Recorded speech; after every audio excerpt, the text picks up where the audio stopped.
And we are live. Welcome back, Crypto Warriors, to another AMA. Today, we are with Eric Martindale, co-founder and CEO of Portal DeFi. Welcome to the show, Eric. I wish I had my soundboard loaded up. I'll give you that round of applause, but I'm gonna give you the manual one. Hey, what's going on? Welcome to What's the going on, show. man? Appreciate it. Thank you for having me, man. Appreciate it. Oh, for sure. Of course, I have to ask you. I ask everyone as soon as they come to the show to kind of start off the history of how you even got here. When did you get in Bitcoin? What happened? How did you come on over to Bitcoin and cryptocurrency? Yeah, fun times, man. So I think it was coming out of the financial crisis, looking at, things from a very Austrian perspective during the Ron Paul times, Occupy Wall Street, and looking at what was happening in the financial system, the lack of transparency and just credit default swaps, layer upon layer of complexity. And, I was an entrepreneur at the time. I have an entrepreneurial background. I've done a number of startups in the past. And, I happened to be, reading the mailing list, the cryptography mailing list, and just looking at various things. And originally, when I saw Bitcoin, it didn't connect the dots for me. I didn't necessarily understand the power of censorship resistant money. But it was probably 2011, 2012. It kept coming across my radar, and I gave it more of an in-depth look. And the connection between the trust issue with central banking and how they inflate the money supply, and all of the political ongoings that I had been seeing in the world, and the instability that was created from that, it just kind of connected the dots for me. And I tell people I became the crazy uncle. Practically had to be kicked out of Thanksgiving dinner because all I wanted to talk about was Bitcoin. Running around trying to tell all of my local businesses, you guys got to accept Bitcoin. This is going to be the money of the future. Government money is going to collapse. But I ended up, realizing, you got to write code and contribute to the ecosystem. And my journey so far has been two of the pretty awesome companies in the space, BitPay and Blockstream, kind of resulting from my open source work. And then ultimately I decided to start Portal. So really quick, going to that BitPay and Blockstream, what did you do for them? We actually talked about BitPay today because it's kind of funny to me that still the naysayers around this industry are like, well, I just don't want to set Bitcoin and crypto because it's just so volatile. And it's like, well, you can swap it to fiat as soon as you do it. So we were laughing at those people who literally have no argument, but just to argue that the technology bug touched them the wrong way. So what did you do at BitPay? We know about them. Blockstream, of course, is a huge company. We always talk about Mal here on the show. What were your roles there? Yeah, I was a developer evangelist at both companies. So basically working on the open source products and the ecosystem, getting the, making sure that the APIs that we were creating were useful and easy to use at the same time. So basically BitPay, had a very big open source investment contributing to the early days of building applications on top of Bitcoin. There was a number of really interesting projects that we got the opportunity to build, including, some of the first implementations of side chains, even some networking protocols, and just generally trying to improve the state of the Bitcoin developer ecosystem. And I did effectively the same thing, but focused on the Elements project while at Blockstream.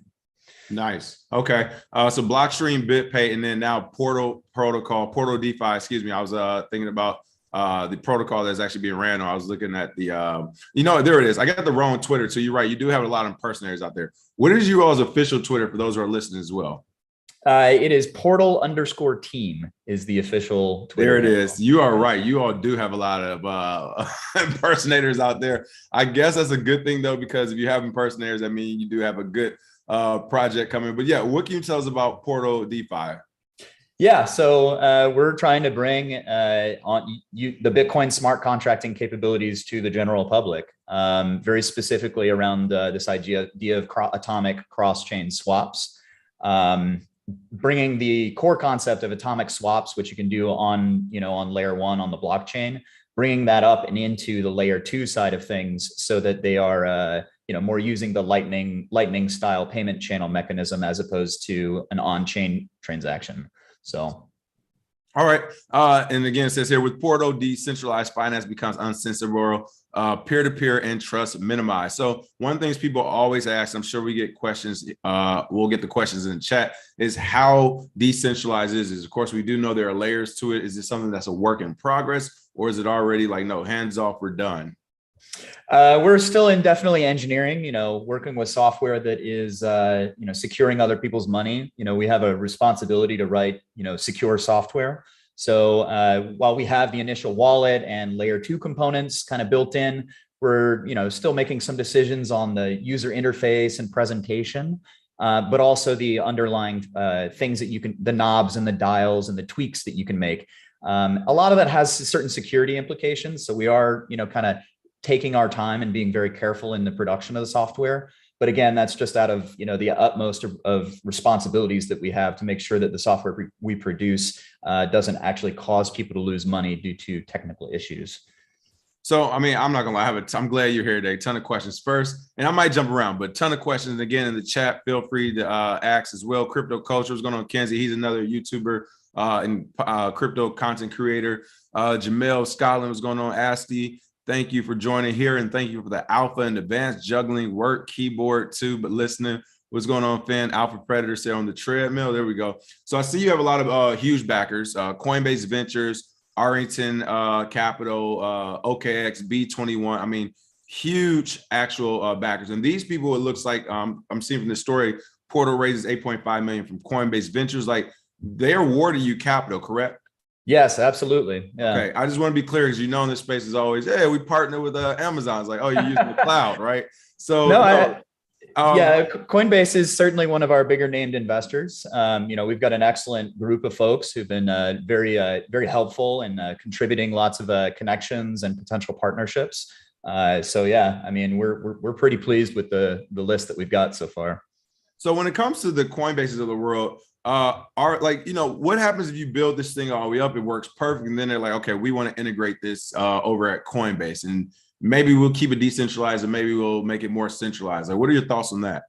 Well, I don't think that you can take a decentralized system and remove people's ability to run their own node at the end of the day. So even in an environment where one of these larger exchanges either acquires us or wants to do an implementation over there, that doesn't remove anybody's ability. This has to be a peer-to-peer protocol in the first place. So in our design, that's explicitly what we've designed around is that atomic swap capability. So instead of like the platform itself being the thing that everybody fights over, it's more about the protocol. It's about the language that you exchange these trades, or in the case of just more general application logic, just the state transitions that take place in that particular application. So we have a protocol called the Fabric protocol, which is that was my next question. Yeah. So talk about Fabric. Yeah. So Fabric is explicitly just a peer-to-peer messaging protocol. It's not a new blockchain. It's none of that, but it is a tool set for building distributed applications powered by Bitcoin. So we basically, you can think of it as just a layer 2 for building more complex applications on top of Bitcoin. So Portal DeFi itself is built on top of Bitcoin. That's exact. Well, I mean, it uses the Bitcoin smart contracting capabilities. Yes, absolutely. For the intention of doing cross-chain trades. So technically, we currently both interoperate with both Bitcoin and Ethereum. And that's the one pair that we have enabled currently, but we're obviously, planning on adding more over time. Right. You got the main ones. So what are some of the feedback? I'm looking at your Twitter. You got like 130,000 people who follow you all. What are some of the community feedback you get when you're building this decentralized platform? What are some things you thought about when you're creating this and that you're still thinking about as you shape the future of it? Yeah, for me personally, usable software, something that reaches the lowest common denominator, the population that probably only recently in the past few years gained access to smartphones, making the technology accessible as accessible possible is of the utmost importance to me.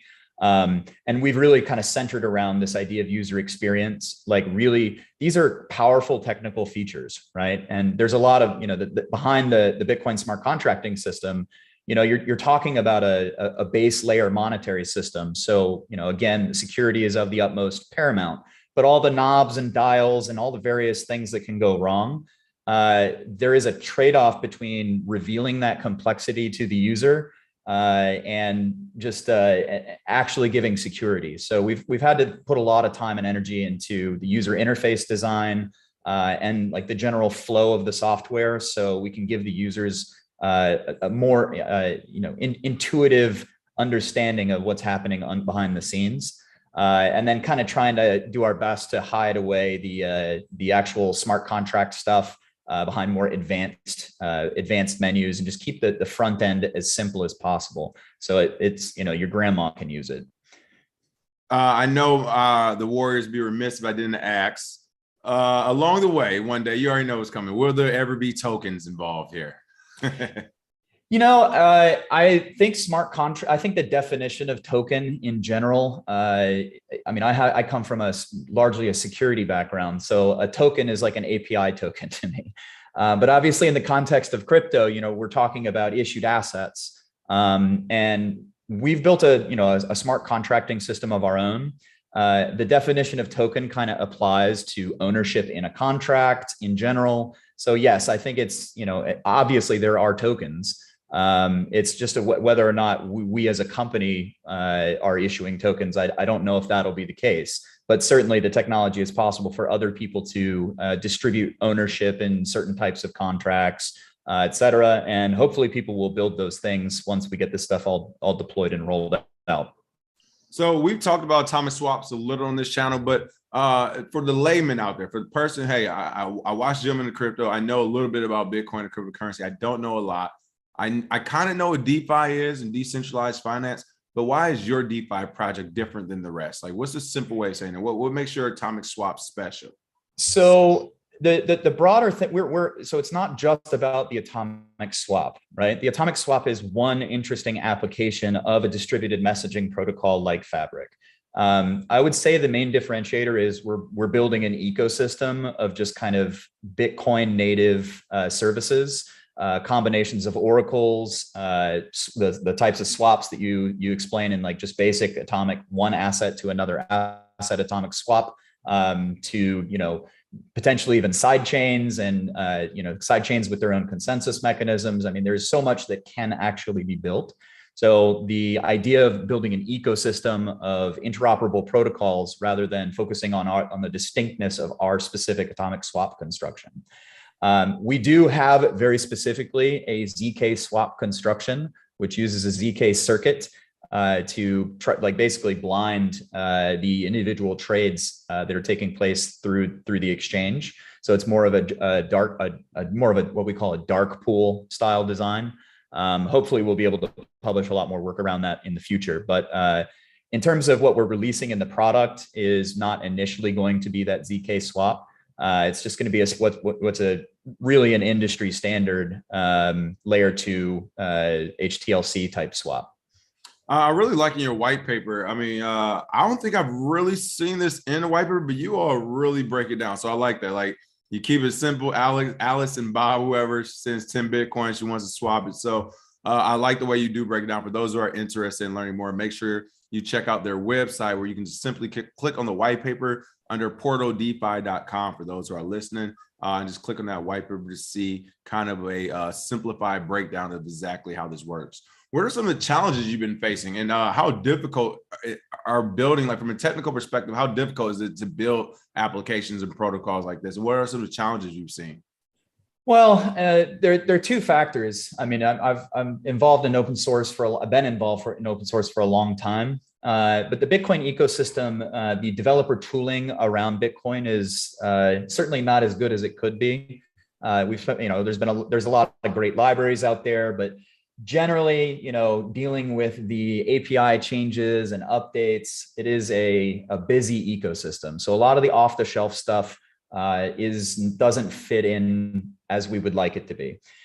So we end up actually implementing a lot of our own stuff, which means, now we've got to kind of build this whole component up from scratch because we don't have a sufficient open source tool to use or a good, safe, and secure way to set up that infrastructure, whatever it may be. So really, it's just an engineering cost of producing new high quality software libraries, which we obviously can then open source and building those from the ground up. So I love it too. The more open source technology we have out here, the better. Let's see, T-Will, Lineman for Hire. What's going on? Do they have any yield dApps? If not, do they plan on building? Yeah, we definitely are working in yield generally. I will tell you, it's not in the sort of Ethereum-based yield generation that you're thinking of initially. The things we are doing, obviously, for yield generation are both Lightning, in which we can earn routing fees. Users of the Portal wallet will have their own Lightning node and will be able to participate in said yield generation. The second is most likely join market. And we haven't really deployed significant infrastructure in this area yet, but it is a coin join coordination protocol that we would love to have integrated and provide that as an opportunity for our users. But the general smart contracting approach, there is no reason that someone could not build a more on-chain Ethereum style sidechain for Bitcoin or something like that, in which some yield generating activity would also take place. The challenge with yield generation is most of what I've seen is actually just either monetary extraction or just pure inflation. And that's where the actual yield comes from. But seeing models where things like some finite resource, block space, or just even some prior agreement. I think the models that aggregate like fees or something like that would probably be the most sustainable systems to build. But again, we're looking for an ecosystem of application developers. Who knows what people are going to build, and hopefully people will find out. So I like that because again, if you host the right ecosystem, then things will just organically pop up that we've never thought of, i.e. DeFi, NFTs. Like literally, It's kind of crazy. 2 or 3 years ago, you would never, even people in the space, there were in 2017, no one's talking about DeFi NFTs like that. It just wasn't happening. We might not be talking about another 2 or 3 years for NFTs at least, but we'll see. Let's see. This is Cliff Bitcoin. Is your company aware of Reggie's DeFi patent? They ask. Reggie Middleton. Reggie Middleton. Right. Yeah, no, I wasn't aware of it, but Reggie has a lot of interesting things he works on.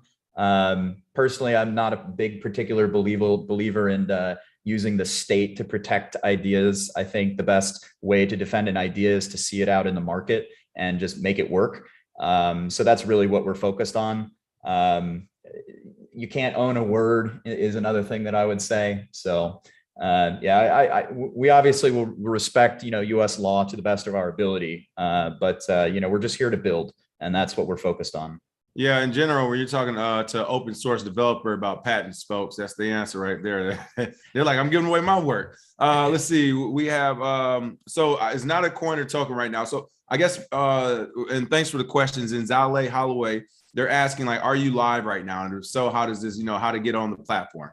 Yeah, so right now we actually are not live in the App Store. We will be releasing a iOS application as well as a desktop Mac OS application as the first release. We're kind of going through final testing right now, but I think it's looking like 2 months. 2 months is probably about the timeline, and then we'll be rolling out new features inside of the wallet as time goes on. We'll have kind of a built-in feature preview. Where any test nets or actual new features, such as the actual swaps themselves, would be enabled. But we are planning on releasing the wallet and the layer 2 channel manager as soon as it's ready, and we're confident that it's going to keep people's assets safe. So for those who are interested in finding out this, the alpha information, as you can see here, under portaldefi.com, you just click on whitelist. You go over here, it'll bring up a pop-up portal whitelist, and you literally just sign your email, Twitter handle, and some of the other information they ask for. So I'm assuming from there that you'll be able to join the Discord channels and everywhere else where they provide the information from the team. So if you are interested in this type of stuff, again, this is alpha. Now, one thing I say, of course, do your own research and do your own deep dives. But when you're looking at different projects, of course, we love looking at open source projects trying to be decentralized. I said today, of course, you all know I'm a DJ and anything that's something finance, and I'm probably going to jump on a train and see what's happening. But not only that, when I look at some of the backers, it's one of those things where no one wants to feel like a loser. So, I'm looking at Coinbase backed them, OKX. Let's see a couple other notable ones. RN10, of course, with XRPs over there has been backing them. So I look at some of the backers too and say, all right, like Cointelegraph, either we're all going to lose together or we're going to win together. So this makes me pay attention to projects more as well. How was that for you? Like, how does this work as far as getting these backing from these big ventures and all this stuff like that? Honestly, I have to say it really came down to reputation and really relying on some early investors that have good network connections. In entrepreneurship, it's tough. You're going to get 70 something yes or no's before you get a yes. And if you get a good, strong yes, then that person will go to bat for you and they'll kind of bring in the next group of folks who will support you.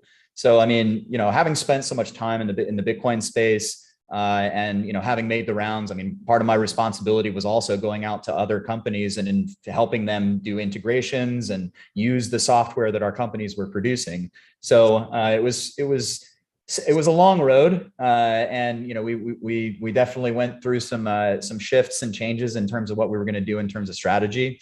But ultimately, we resolved to focus on the exchange itself as our first big splash, and that really resonated with a lot of the people that had already made an investment in the past, and then that accelerated us into where we are now. So.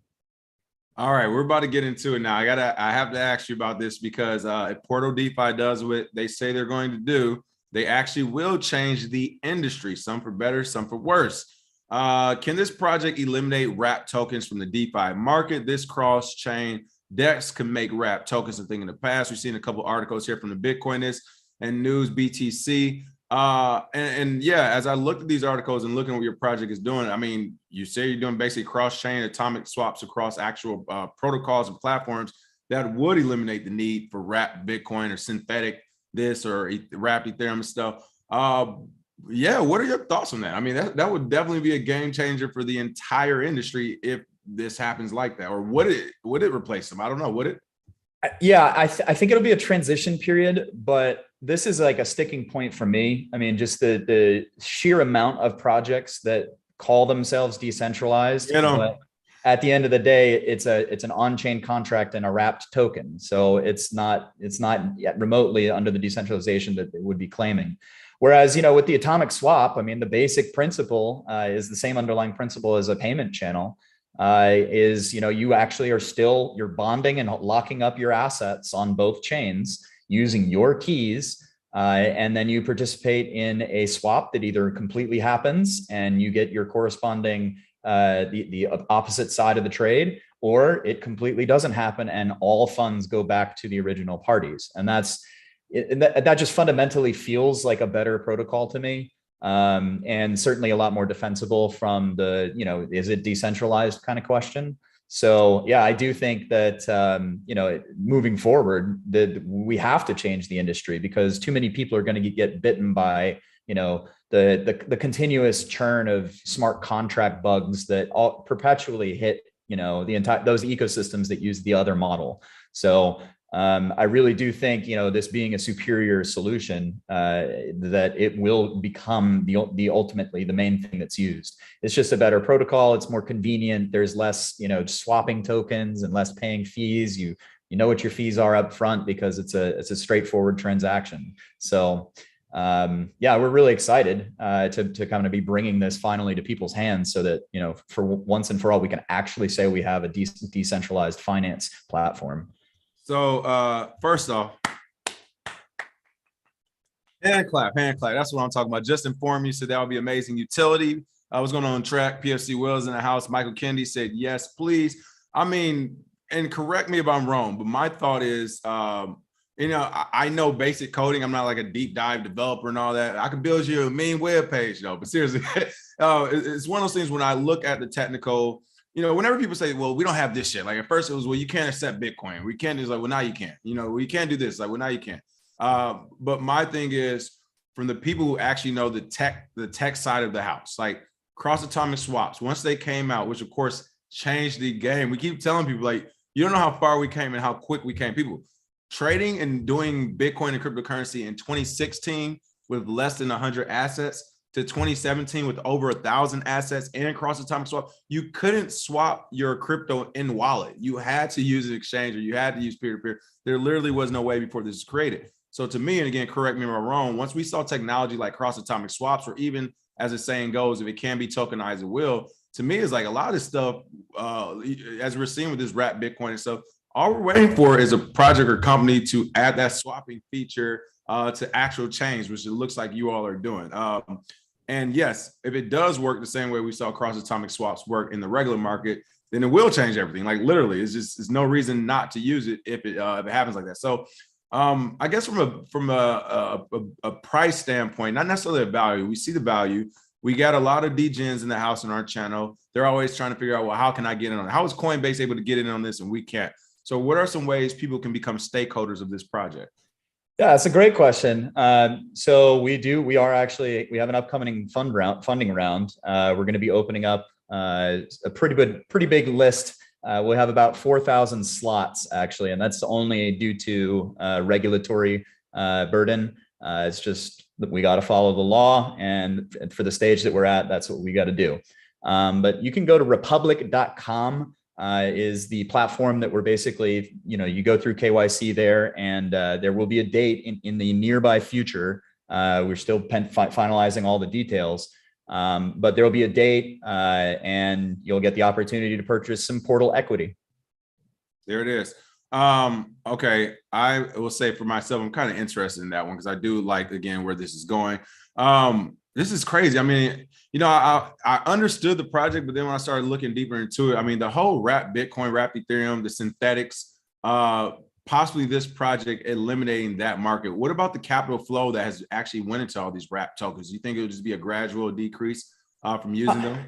Yeah, I wonder if there's a lot of momentum there as well. People who are kind of in that ecosystem, they've built up entire infrastructures around that wrap token model. That's what I'm asking. Exactly. Right. Yeah. So I'm not confident that we'll draw down off of that liquidity as things kind of grow on the other side. I think quite the opposite. I think the number of people moving away from the more traditional investment opportunities like retail banks and like Fidelities of the world and all of that, I think there'll be new volume that comes into the atomic swap side, because these are going to be, it's a much more smooth and seamless process. And you actually have a significantly better trust model than if you're working with Fidelity. So as people kind of onboard into Bitcoin and crypto at large, it's mostly going to be the folks that are kind of reading the messaging and understanding, oh, hey, like we shouldn't be trusting these centralized institutions. If I want to be serious about, the future of crypto and self-sovereignty, then I actually have to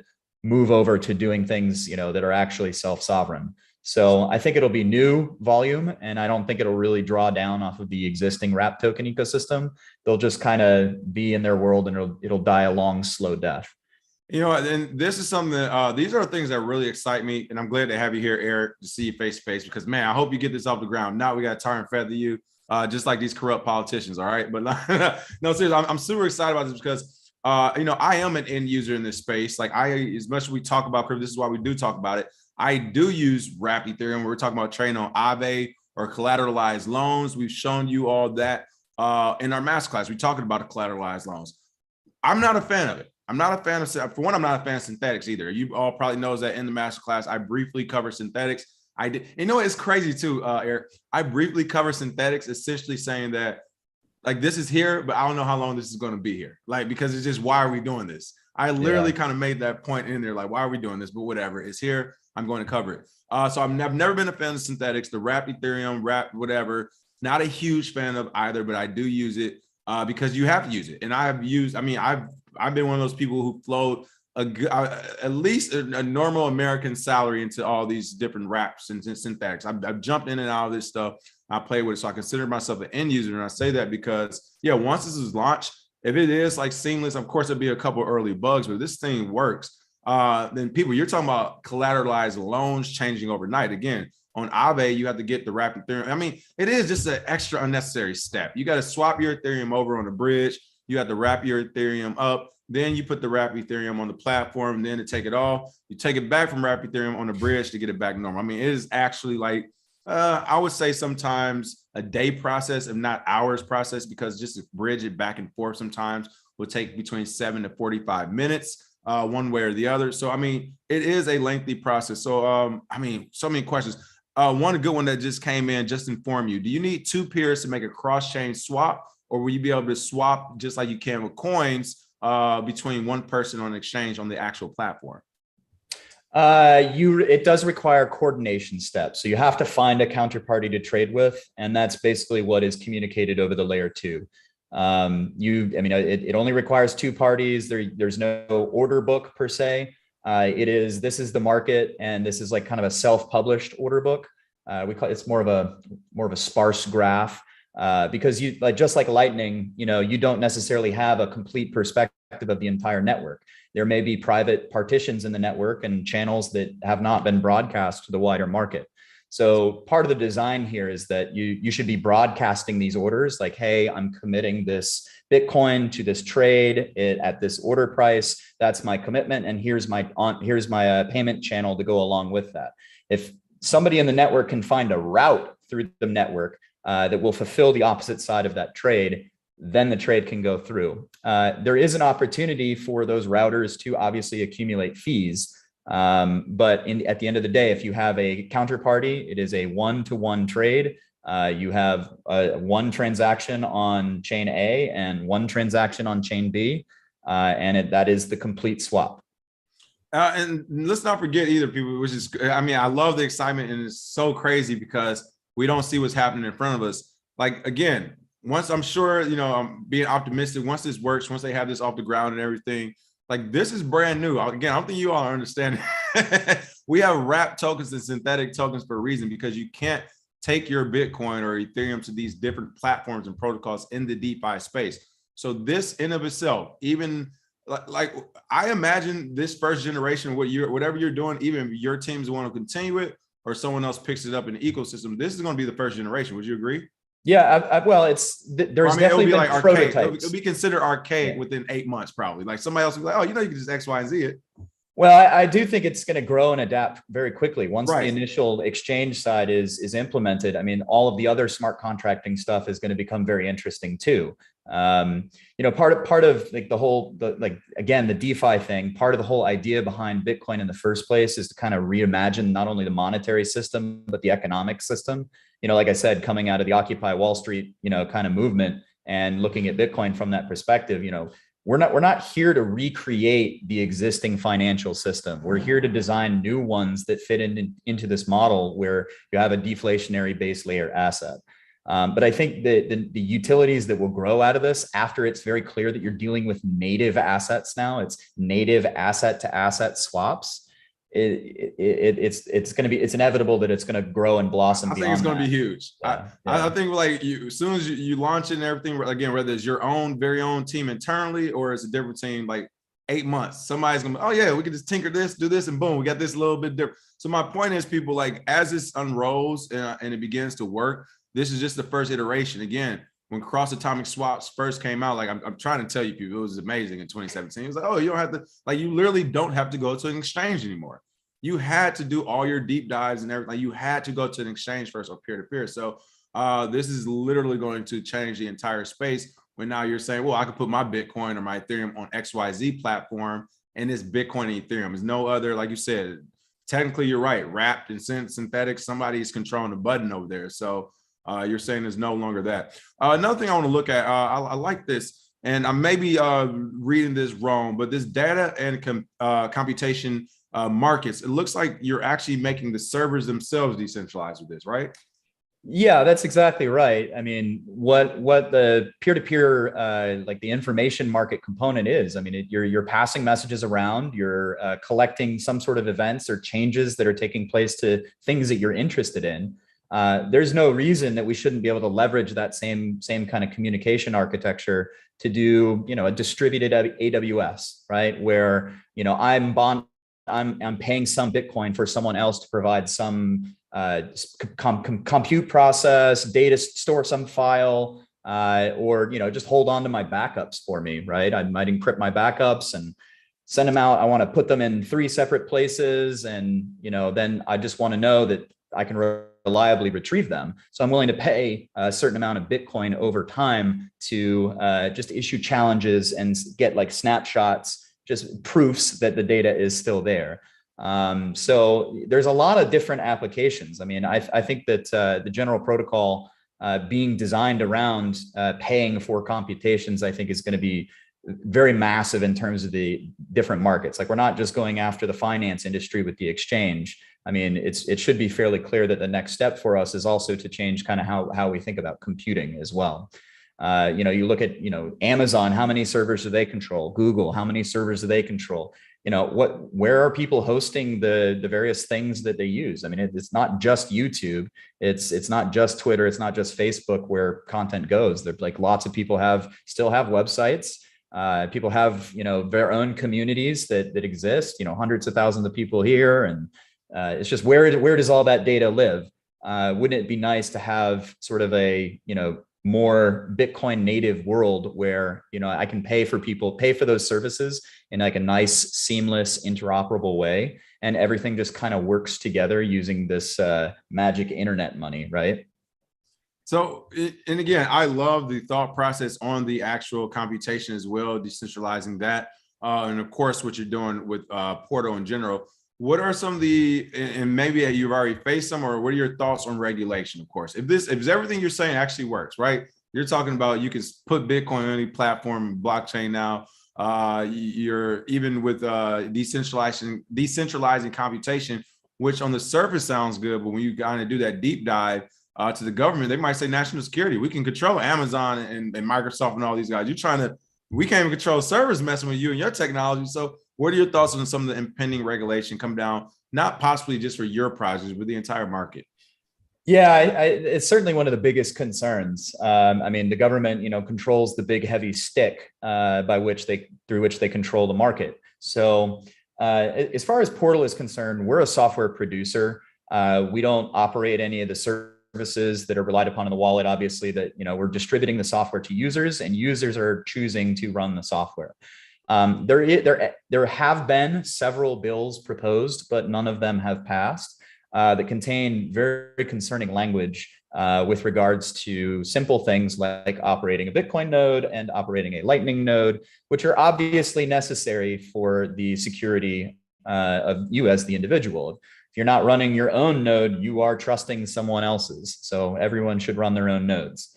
But it has some of these, it's clear that a lot of the politicians and the people kind of writing these regulations, not all of the agencies, but very specifically the Congress, they don't really have a deep understanding. And surely there are a couple of lobbying agencies that are assisting with this. And it's been fairly productive. And at least the current set of regulations have mostly been, or the set of new laws coming into effect federally, especially, have been pushed back. But there is a long-standing fight about software engineering in general. This fight didn't begin just with Bitcoin or crypto or any of that. Maybe on the SEC side, yeah, and some of the SEC in particular, but some of the other, like the CFTC. You're right. They've been having developers for a long time. Yeah, absolutely. I mean, anytime, technology is a tool, software is a tool that, is a technology that you can use for both good and bad. If you go back to the PGP argument, back in 1994, I believe, for a period of time, the government classified strong encryption as, effectively the same thing as nuclear weapons. It was contraband, only allowed to be controlled by the military. So fortunately, we as the citizens did regain the right to, have strong encryption, and a lot of this is a result of that. But this fight it's not the beginning. So I'm largely skeptical of government's ability to execute anything efficiently. So I think for the time being, it's just going to be continued. I mean, you saw the presidential order. He's basically instructing all the agencies to learn as much as they can and generate reports. I also saw an interesting one going after El Salvador, investigating what are the implications of El Salvador moving to Bitcoin as legal tender. I think it's just going to take them time. And honestly, we're here to ship code. So that's what we're going to focus on. New regulations for us, we ship software. It's not like we operate any of these services. And now, hopefully, it is, everyone learns and does their best at getting better at running their own stuff and securing that hardware as well. I mean, managing your own crypto is a hard thing to do, right? It's very easy if you set up some complicated multi-sig, you lose a device and then you lose a key and now your funds are gone. And there's just all sorts of things that can go wrong. So I would just encourage people to kind of just use it every day and just get a little bit better every day at just learning different parts of it.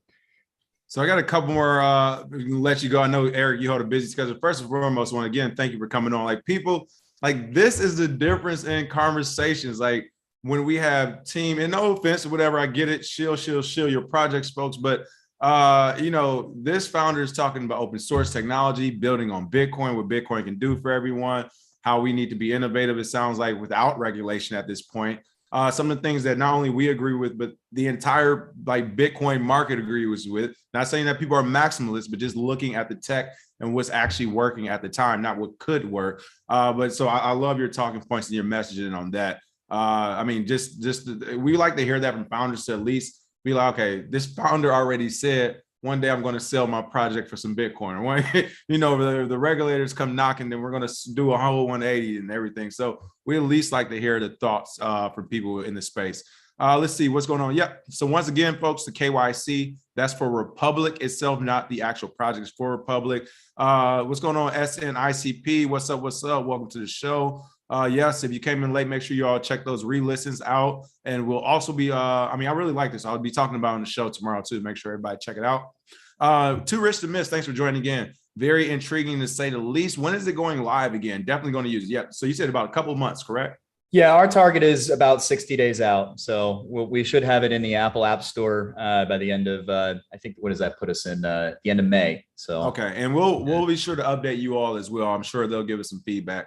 And Michael Kennedy, very funny, said, magic internet, I can't even say it, magic internet money, or MIM the coin. And he had the laughing faces next to it. Yeah, very funny. Yeah, they said, don't forget the Treasury Department and OFAC. Yep, they're definitely in there trying to swing their stick. PFC Will says, definitely a learning process that everyone can have access to, but most folks aren't ready to do that level of work. I mean, that's what we talk about on the show daily. It's just like, and once again, this goes into the, I just was on a panel the other day, and this kind of goes to it when everybody's like, well, give the government all your wallets and stuff. A guy said, I'm like, that makes no sense. What are you talking about? Like, people, this is what we talk about, where it doesn't matter if Bitcoin equals $5 US fiat currency. Like, it's still one Bitcoin equals one Bitcoin. The technology is still superior. So there's still developers out there building on that technology to allow you to have a seamless financial ecosystem without any third-party interruption. So let's not forget that. Last couple of questions. When it comes to Portal DeFi, what can our listeners, people listen, they watch the show today, tomorrow, this weekend, what are some things you like to see them do to help support the project? Well, certainly get on the Discord, hop in the Telegram. We've got a pretty unique setup in the sense that, all of our different communities are kind of bridged together. And there's a lot of really interesting conversations happening out there. So especially, not only ranging from just, general market talk to actual developer conversations. We have a pretty sizable community already. Number one thing is, obviously follow our Twitter, get into the Discord and the Telegram. Ask questions. Most of our guys are always around. So it's, we're happy to, interact and chat. And share. Sometimes we share a couple early previews, and you might see some things in some of the development channels that maybe give you an idea of where we're at. So yeah, definitely just hop into the communities and just say hello and be friendly. All right, I'm definitely going to check that out myself, folks. All those links will be in the description. I guess the second thing is when you look at something like the Coinbase Ventures and them backing you up capital, or even if some of our community were to go on Republic and they sign up and say, hey, I like this project, I want to actually invest in it. I guess, how do people actually make money on DeFi projects from a business end? Is it something that maybe you sell the tech later on, or how does that work? Yeah, so the most of it is obviously going to be in, value added services. In the Lightning model, it's fairly clear. You can participate in the network and generate yield on your Bitcoin. It's by providing liquidity to others. And there's a lot of very unique and interesting things that are kind of popping up as like multi path partnerships on the Lightning channel side. But I think it really is just specifically just building out the layer two side. I think that is the yield opportunity, certainly in the Bitcoin land. But in terms of something more like join market or a maybe even a DAO type contract, where ownership in determining, let's say, like what pairs are provided in some sort of exchange. Those types of things obviously are useful and going to be interesting and developed out hopefully soon. So, well, I'll tell you what, folks, I'm definitely excited. What's going on, Parabolic P? And thanks for the sound bite earlier, or the message about that. We got that. Michael Kennedy said, you give it to them, they will take it. J.14 said, I guess I'll be buying an iPhone to try this out. Let's see. Michael Kennedy says Discord is crazy already. Aren't all of ours. But yeah, definitely gonna add them. I know I'm definitely gonna be paying attention, because people, this is the fun stuff I talk about in the space, where it's like, as soon as this actually launches and it does change the history and trajectory of this entire space, we'll be able to say, oh yeah, we interviewed the CEO and the founder before this thing called WIN, folks. So I love to be a part of Bitcoin and cryptocurrency history. well, I'll tell you, I'll never stop coding, so you'll probably always catch me in the IRC. There we go. Well, I'll have you on the show many times more again. I mean, just in general, how excited are you? Like, when you came up with this idea, or the idea was, whoever came up with you, whoever else came up with it, you decided to build on this. Like, how, like, were you worried this might not work? How can we do this cross-atomic swaps? Like, did you start from regular cross-atomic swaps and then just build up of that technology? Like, how did this even come to fruition? Yeah, it was actually, I'm more out of frustration, and there's no doubt that I'm excited about it. There's definitely a lot of excitement in knowing like what's actually possible, and just like wanting to get to that finish line as fast as possible. But honestly, it just came out of frustration, like just watching the 2017 ICO bubble, watching people FOMO into things that would not even pass the basic muster of due diligence at any of the investment companies that I work at would be. So it's, it was just really frustration. I was like, wow, somebody's got to step up and actually, like, I know this is possible. I don't know all of the individual parts or pieces yet, but I can learn them. And I know that this can be done the right way. So somebody's got to do it. We might as well. So that's kind of how we ended up in this position. And, we're, with Taproot activating and just, everything that is now possible on Bitcoin, it's just really, hate to say it, the sky's the limit, but the block size, or the blockchain length does not have a limit. Let's hope it continues on for the next 10,000 years. I love that, folks. Like, again, that's kind of how our show got started. Like, people freaking out over headlines we're consulting with. We're like, all right, somebody has to talk about these headlines, because they're talking about projects and headlines that make no sense. It's FUD.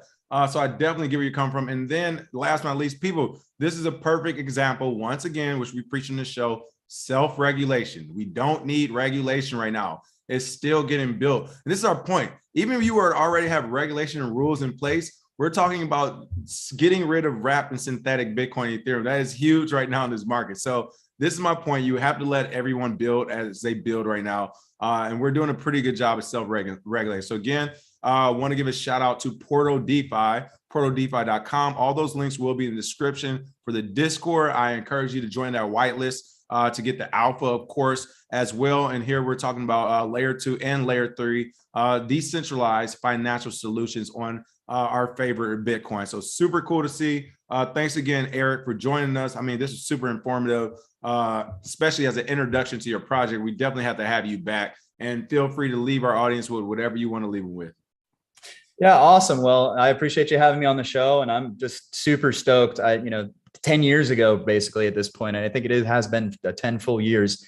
Bitcoin was just a little fledgling toy that, just had like a spark of hope in it. And just looking at how far the Bitcoin ecosystem has come in 10 years, and the scale of the conversations that are taking place internationally just are incredible. I never thought it was going to happen this fast. And I honestly can't even tell you, like, I didn't have that much confidence in knowing that it was actually going to happen. Just kind of watching the fiat system crumble around us is, incredible. But I just say, keep hammering on, keep building things, keep using Bitcoin every opportunity that you can, every chance that you get the opportunity, every place that it fits, use it, and just keep grinding on, learn everything you can. There it is. Thank you again, Eric Martindale from Portal DeFi. Folks, make sure you check it out. We'll definitely be doing a deep dive on this in the future. I'm probably going to sign up for the whitelist after this. So again, Eric, thanks for being on. And this is a pretty cool project to talk about. Thanks again. Yeah, awesome. Thank you, King. Appreciate it. All right, Warriors. Cheers. Make sure you smash that like and share. And of course, we will see you all tomorrow with some more Bitcoin blockchain, and cryptocurrency news. Cheers.